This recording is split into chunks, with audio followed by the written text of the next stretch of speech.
In the shop today we have the Toro Sidewinder. This is a Groundsmaster 3500D, and the throttle cable had snapped when the operator went to engage it.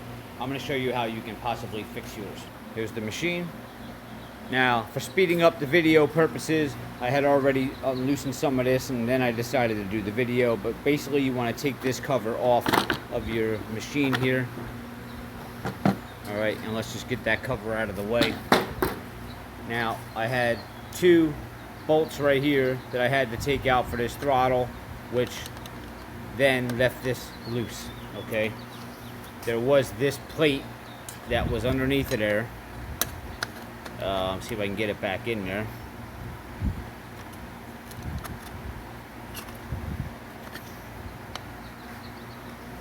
Oh, there was this plate that was also under there that sat on top of the throttle. It went underneath of this, but it went on like that, and your bolts went through there.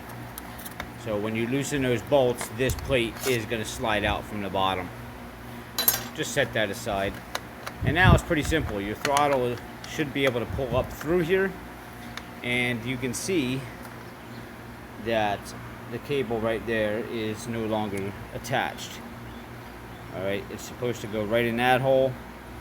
And so what we need to do is you're going to pop your hood on the machine,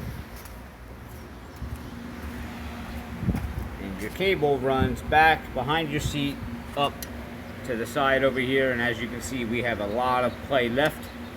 So we are going to loosen this up, let some slack out. We need to push this back in so that we can have some cable come out of here, and then we're just going to hook it. We're going to get some pliers and bend it in right into that hole there, and that should fix the cable there.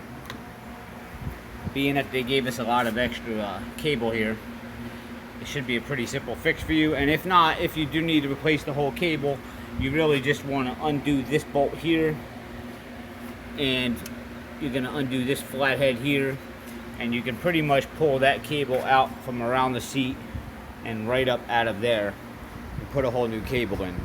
But you shouldn't need to get a new cable because it looks like there's plenty of wire to feed new cable into the handle. And that's pretty much it. It's not really rocket science on that, but for those of you that don't know and might be wanting to look into the job before you do it, you'll be happy to know that it's quite simple. Okay, so please hit subscribe below, give me a like, and I'll see you guys next time.